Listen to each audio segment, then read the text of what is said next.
Graça com paz vos sejam multiplicados no amor de Deus em Cristo Jesus, nosso Senhor. Meu querido irmão, minha irmã, seguindo o estudo que estamos fazendo da primeira carta de João, quero convidar você a abrir a sua Bíblia. Primeira carta do apóstolo João. Se você quiser guardar a sua Bíblia aberta aí, vai nos ajudar bastante. Primeira carta de João, capítulo 4, hoje nós trataremos dos versículos 7 a 21. É um texto longo, mas que tem um tema único. Vamos juntos? Você lerá comigo na tela, os irmãos em casa poderão acompanhar, mas mantenha a sua Bíblia aberta depois para nós acompanharmos, por favor. Juntos, amados, vamos juntos? Amados, amemos uns aos outros, pois o amor procede de Deus. Aquele que ama é nascido de Deus e conhece a Deus. Quem não ama não conhece a Deus, porque Deus é amor. Desta forma, Deus se manifestou o seu amor entre nós. Ele enviou o seu Filho unigênito ao mundo, para que pudéssemos viver por meio dele. Nisto consiste o amor, não em que nós tenhamos amado a Deus, mas em que ele nos amou e enviou o seu Filho como expiação pelos nossos pecados. Amados, se Deus nos amou assim, também devemos amar uns aos outros. Ninguém jamais viu a Deus. Se amarmos uns aos outros, Deus permanece em nós e o seu amor está aperfeiçoado em nós. Desta forma, sabemos que permanecemos nele e ele em nós. Ele nos deu do seu Espírito. Vimos e testemunhamos que o Pai enviou o seu Filho para ser o Salvador do mundo. Se alguém confessar que Jesus é o Filho de Deus, Deus permanece nele e ele em Deus.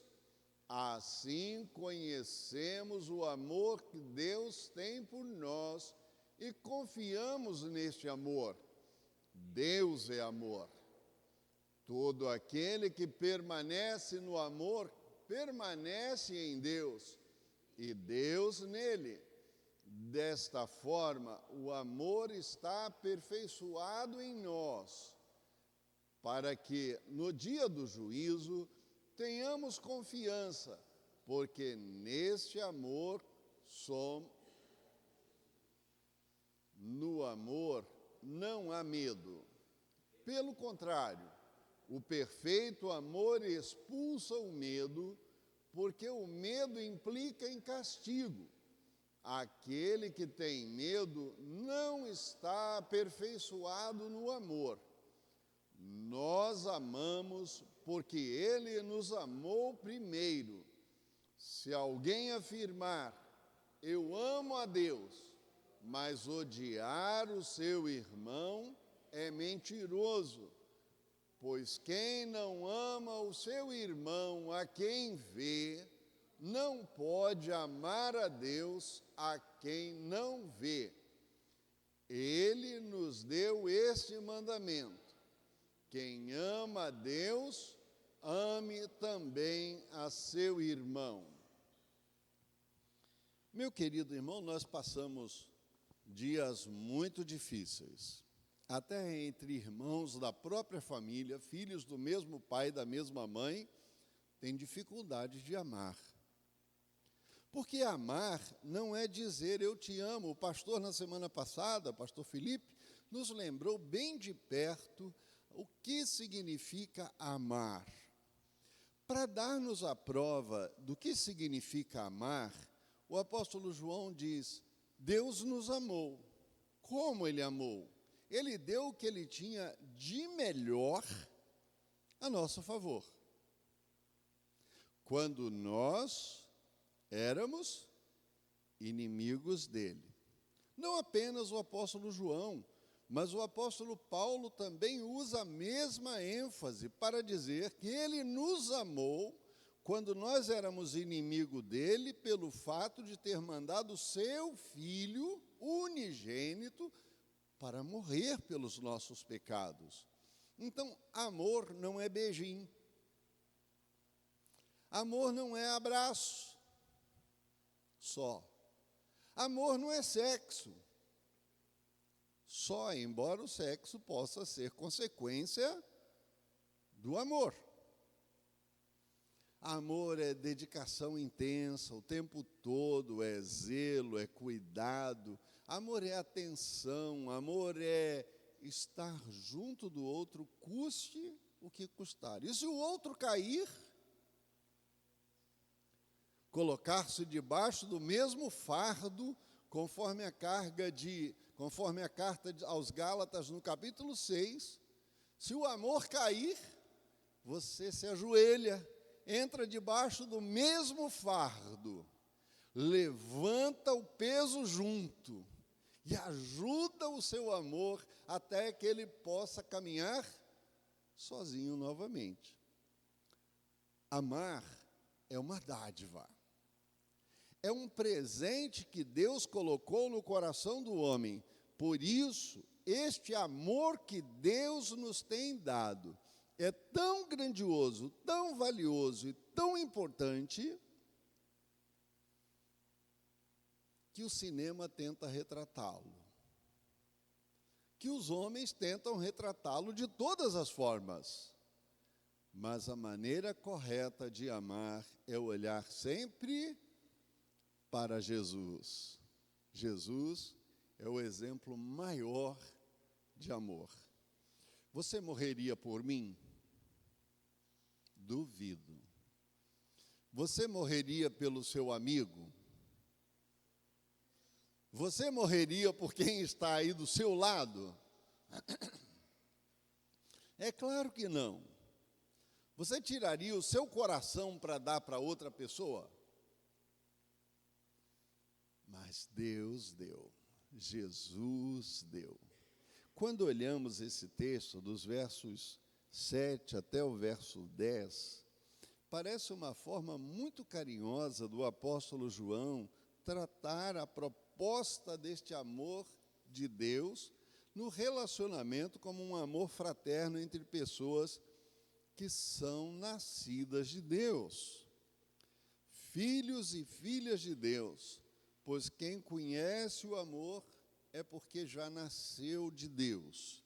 E esse que é nascido de Deus torna o amor de Deus visível, palpável, da mesma forma como Deus enviou seu Filho ao mundo para que tenhamos vida por meio dele, para sermos pessoas perdoadas e perdoadoras.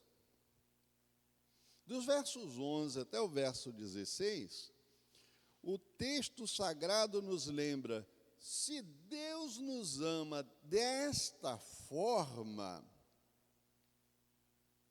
e Ele nos perdoou os nossos pecados por causa do seu Filho enviado ao mundo, nós também devemos perdoar. Nós também devemos buscar.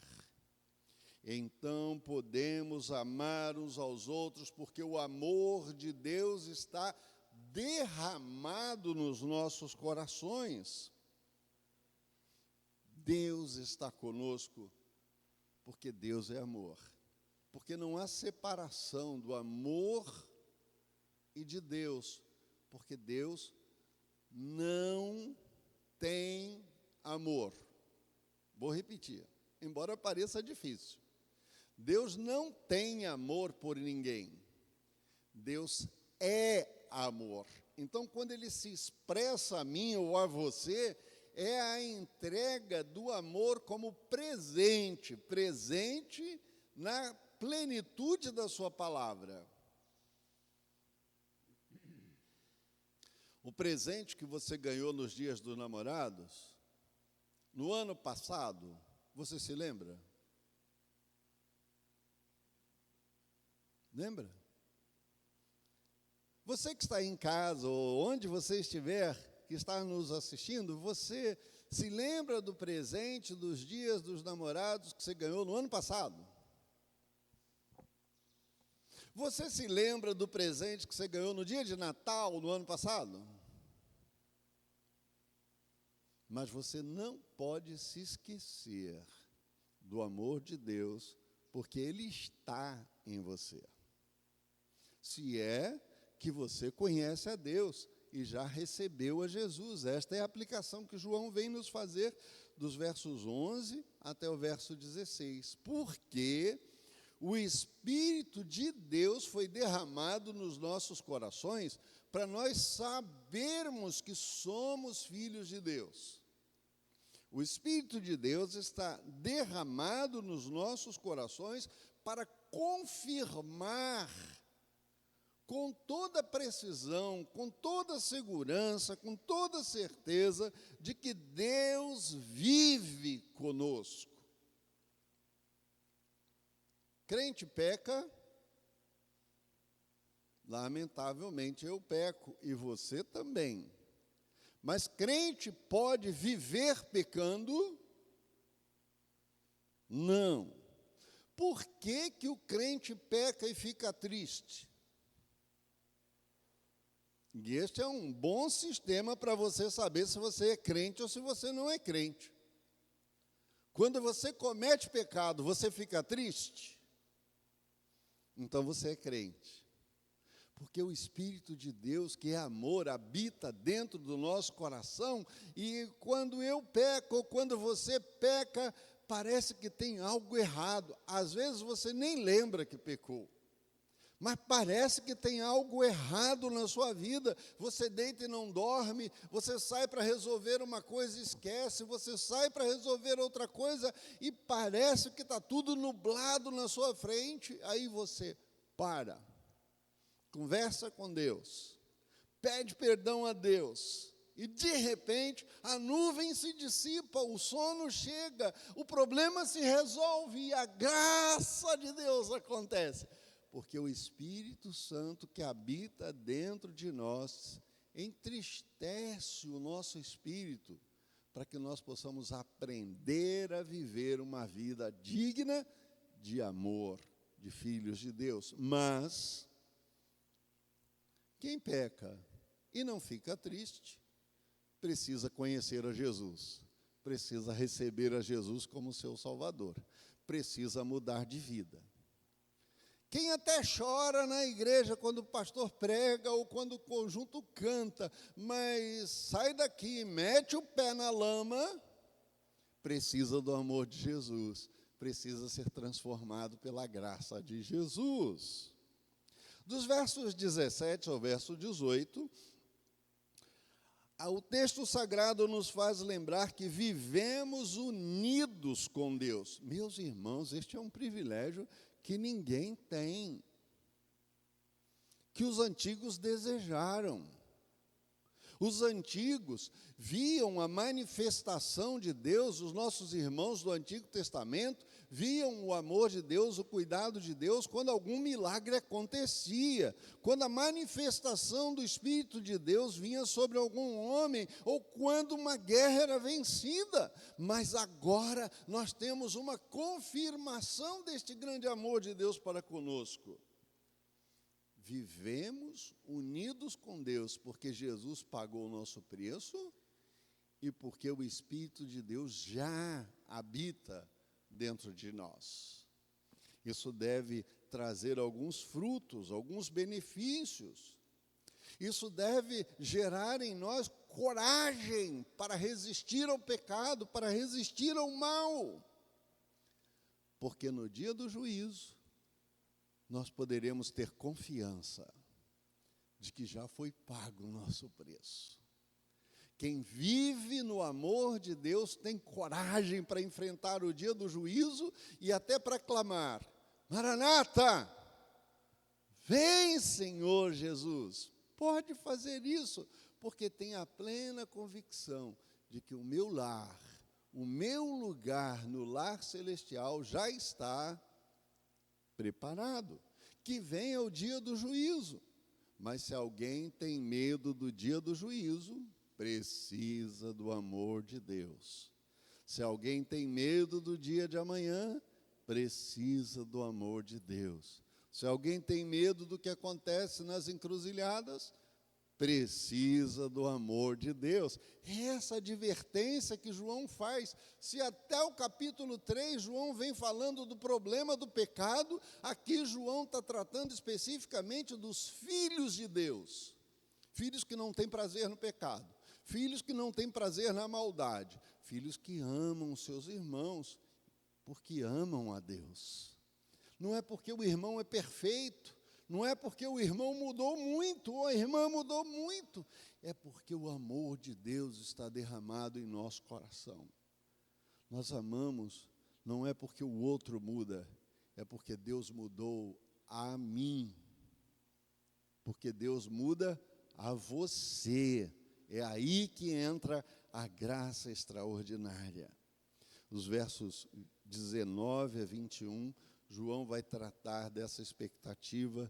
Nós amamos a Deus, porque Deus nos amou primeiro. E se nós amamos a Deus, porque Ele nos amou como nós éramos, devemos amar o nosso irmão. Daí, a lembrar esse amor de Deus, que se expressa nas intervenções históricas, a favor do seu povo, a favor do Paulo, do Luiz, do Antônio, do Luciano, do Pedro, a favor de você. Este amor ativo que Deus tem como alvo para a sua igreja, em todos os tempos, precisa aparecer como marcas do amor de Deus em nós. E aí eu quero trazer você para o nosso tema. Vai anotar? Pode anotar. E aí, o nosso tema do dia é marcas do amor de Deus em nossas vidas. Podemos observar, então, 3 características ou 3 marcas do grande amor de Deus por nós nesse texto. Primeiro, Ele derramou do seu Espírito Santo em nós.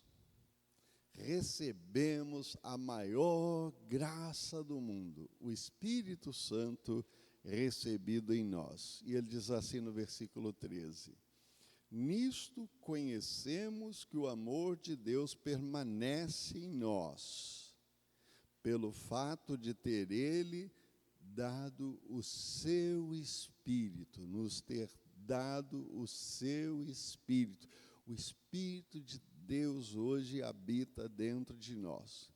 João se refere a si mesmo e aos apóstolos amigos dele, pelo meio da experiência que tiveram caminhando com Jesus, e da experiência de Atos 2, e da experiência na morte de Estevão, e da experiência quando ele cai no caminho de Damasco, ou quando Paulo cai na estrada de Damasco, da experiência quando ele é levado para Pátimos, desta experiência da igreja perseguida, desta experiência da igreja que padece em todos os lugares naqueles dias. João nos lembra que temos um conforto, não externo, que temos uma graça, não externa, que recebemos um favor, não externo, mas que veio de fora para dentro, que entrou dentro de nós, para mudar a nossa vida por completo, e nos marcar agora como filhos de Deus. Eu venho do interior, de tempos passados, e no tempo passado, no interior, se marcava o animal da fazenda com ferro quente. Hoje já não é mais assim, hoje tem outros métodos. Se levava o boi para o tronco, o cavalo para o tronco, o burro para o tronco, e botava ali do lado o fogo queimando, e a marca do dono da fazenda era levada para ali até virar em brasa. Quando ela estava em brasa, aquele animal preso no tronco, já louco para sair, se impingia aquela marca no animal, e depois que impingia aquela marca no animal, soltava o laço do animal. O animal batia em retirada e fugia para longe, porque ele foi queimado para marcar. Agora o apóstolo João diz que assim não acontece com quem recebe o amor de Deus, porque o Espírito Santo entra e marca com suavidade nas mãos e na testa, na boca e no coração, para que vivamos uma vida nova, cheia de amor. Fomos marcados, recebemos esse Espírito de graça. Ele começa nos informando que nisto nós nos tornamos conhecidos.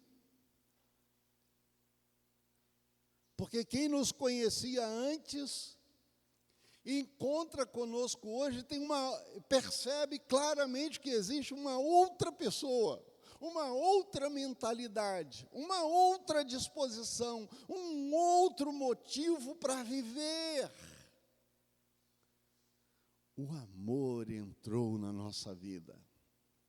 Nosso coração foi transformado. A nossa boca fala de algo diferente.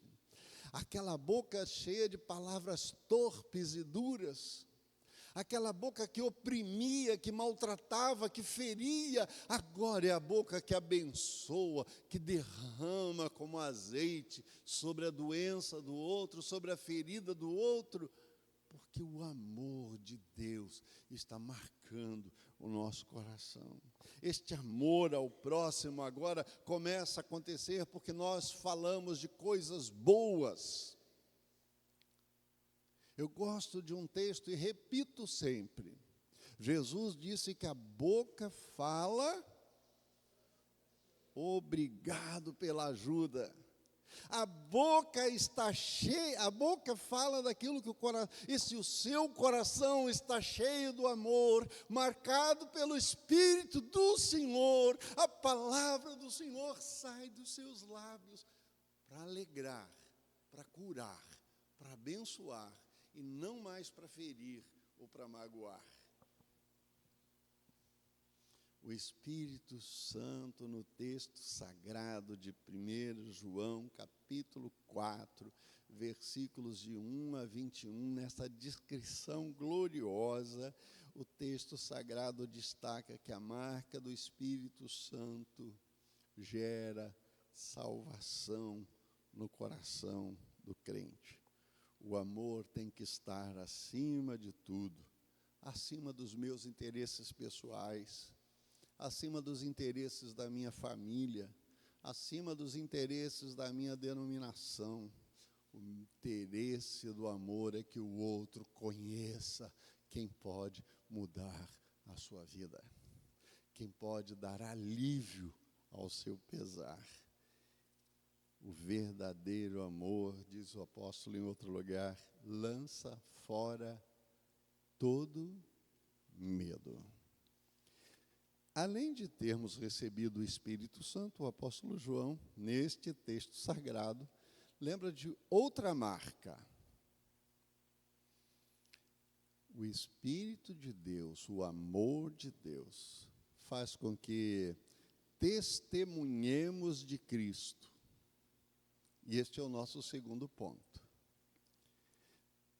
Aqueles que amam, que têm marcas, foram batizados, foram enchidos, foram tocados pelo Espírito que agora mora no coração. E por isso, eles testemunham de Jesus. Aconteça o que acontecer. Não é o Paulo, não é a denominação, é Jesus. E isso precisa ficar marcado na nossa caminhada. É o Pedro, é o Paulo, é a Maria, a Joana. Mas que falam. Epa, é para parar, né?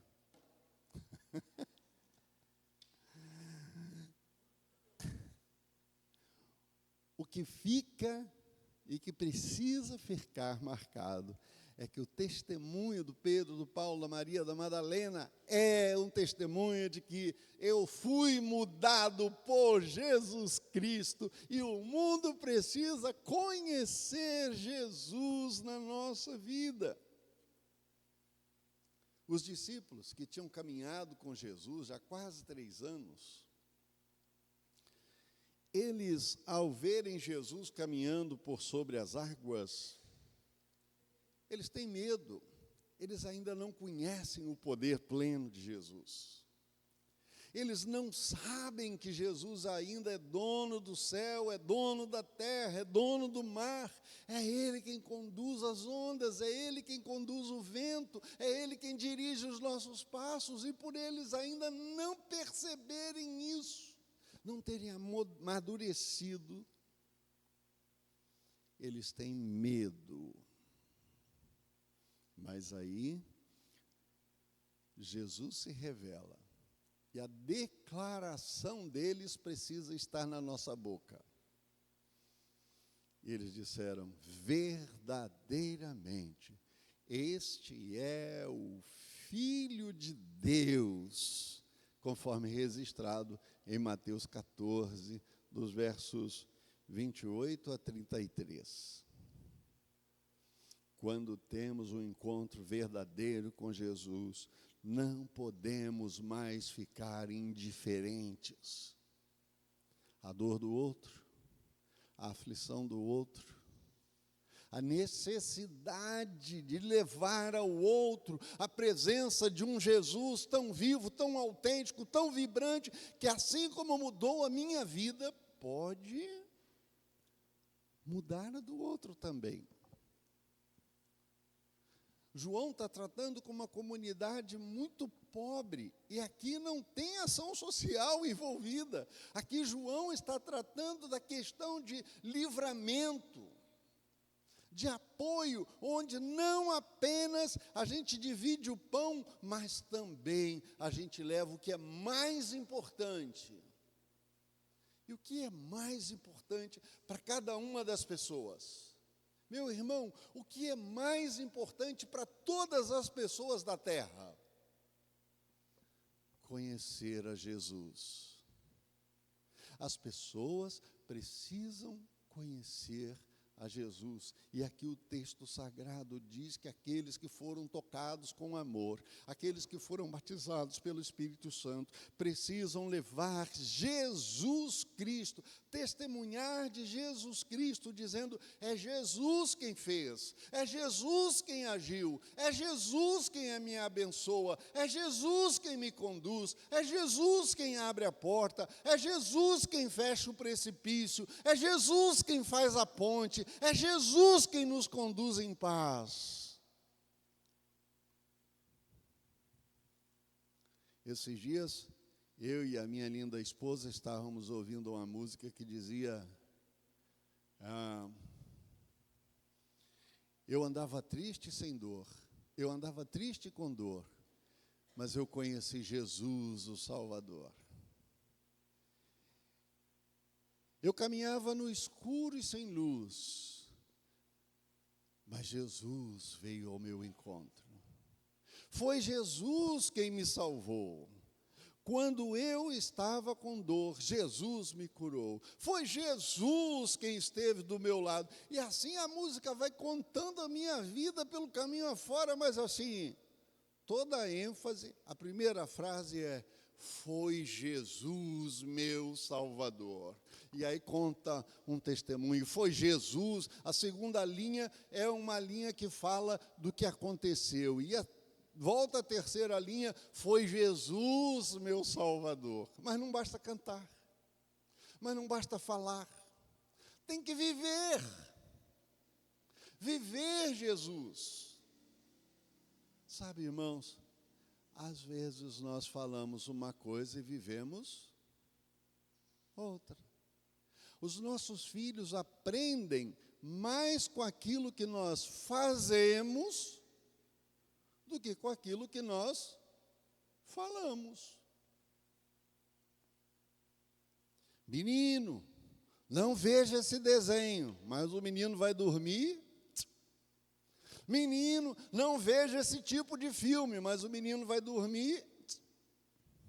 Menino, não fume. Por falar em fumar, acho que todo fumante devia fazer uma visita no INCA 4. Todo fumante devia ir lá fazer uma visita. Onde as pessoas estão tão angustiadas. Passei lá 4 meses. As pessoas estão tão angustiadas. Não, eu não era paciente, não, gente. É porque eu levava pessoas ao hospital que iam fazer tratamento.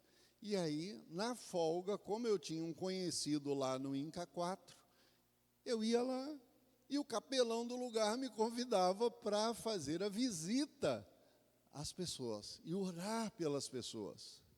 Quando a pessoa procura o ar e não alcança, esse ar que você respira gostosamente, que você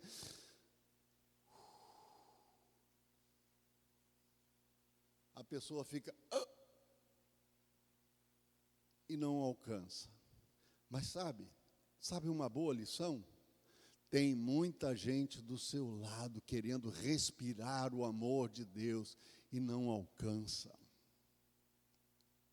Tem muita gente querendo sentir o perfume de Cristo e não alcança. Testemunhar de Jesus, custe o que custar. Quando Jesus se despedia dos discípulos, registrado por João no capítulo 14, os discípulos têm dúvidas sobre como chegar ao lugar para encontrar-se com Jesus, e Jesus diz: eu sou o caminho, eu sou a verdade, eu sou a vida. O apóstolo Paulo, declarando na sua primeira carta, no capítulo do amor, na carta maravilhosa do amor, no capítulo 11, ele diz, no capítulo 13, ele diz: o amor jamais acaba. O apóstolo está falando de amor relacional, de marido e mulher? Não. Ele está falando deste amor que Deus derramou no nosso coração. Esse amor que cura, esse amor que perdoa, esse amor que sofre junto, esse amor que suporta todas as coisas. Embora deva ser aplicado na vida do cristão como testemunho diário, ele está falando do amor de Deus, mas deste amor que foi derramado sobre nós, para nós mostrarmos aos outros. Como é que os outros vão conhecer este amor de Deus se nós não testemunharmos com fidelidade, com honestidade, com toda a vibração desse amor de Deus? Testemunhar é preciso. Testemunhar é indispensável. Testemunhar deve ocupar o princípio da nossa vida. Sem Jesus, todos os homens estão perdidos. Todos. Os nascidos na casa real ou na casa do sacerdote, ou ainda os nascidos na casa do beberrão, do ébrio. Todos igualmente estão perdidos, mas com Jesus, não importa de onde você vem, a vida muda, o céu aparece, as nuvens se vão e o céu se abre. Terceiro ponto para você guardar aí para você, diz assim: já que nós testemunhamos porque nós cremos em Jesus. Meus irmãos, Deus não possui amor. Ele é a personificação do amor único, verdadeiro. E João diz assim: nós conhecemos o amor e cremos neste amor que Deus tem por nós, porque Deus é amor. E aquele que permanece no amor, permanece em Deus, e Deus permanece nele. Se Deus permanece em nós, então aprendemos que quem não ama é porque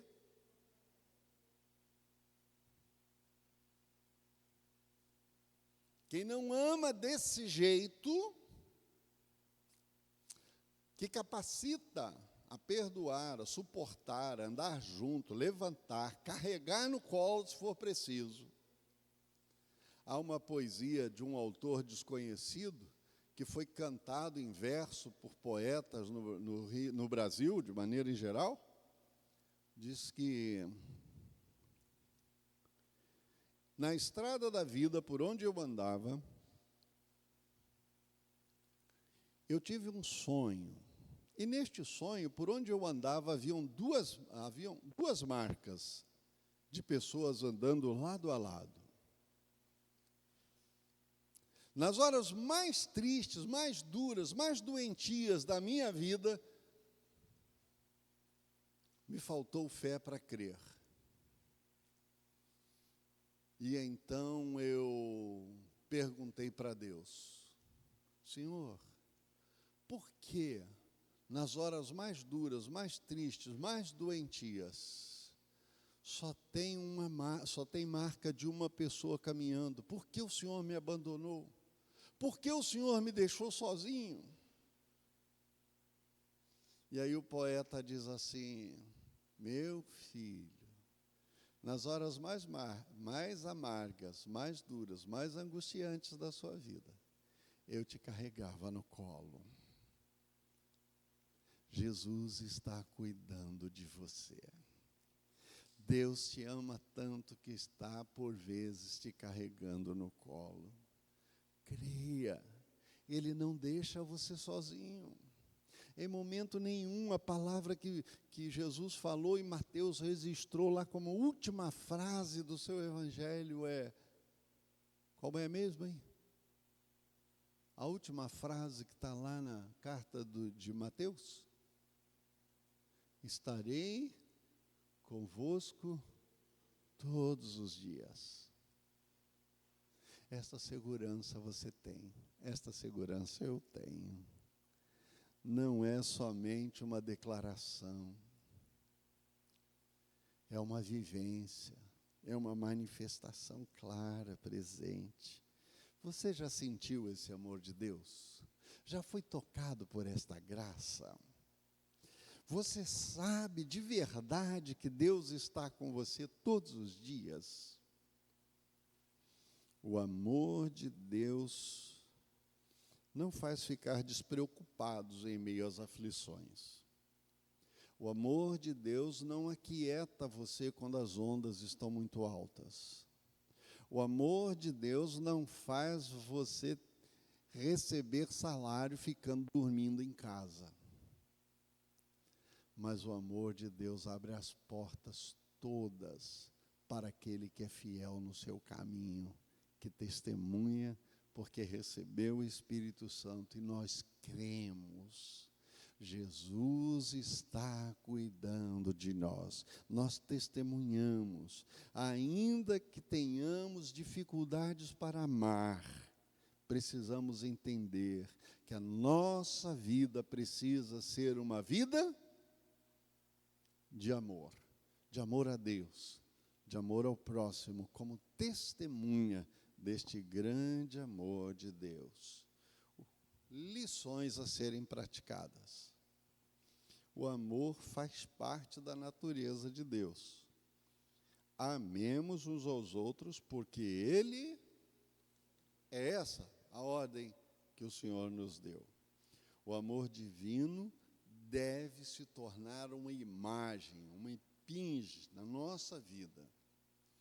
O amor de Deus, na segunda lição, nos traz vida abundante. O amor de Deus vence toda a nossa natureza, e abre os tesouros da eternidade. O amor é maior do que a minha dor, é maior do que a minha aflição, é maior do que a minha tristeza. Podemos existir com data marcada para morrer, sem esperança, ou ter uma situação diferente, ser marcados para uma vida perpétua ao lado de Jesus, que é amor. A mensagem do Evangelho é que a vida está em Jesus, não adianta buscar em outro lugar. O amor de Deus traz segurança para que no dia do juízo você possa caminhar de cabeça erguida, porque eu sei em quem tenho crido. O amor de Deus traz responsabilidade, testemunhar que Jesus Cristo é o Senhor. O amor de Deus celebra a comunhão entre os irmãos e determina que devemos amar assim como Ele nos amou. Deus te abençoe. Vamos cantar o hino 267.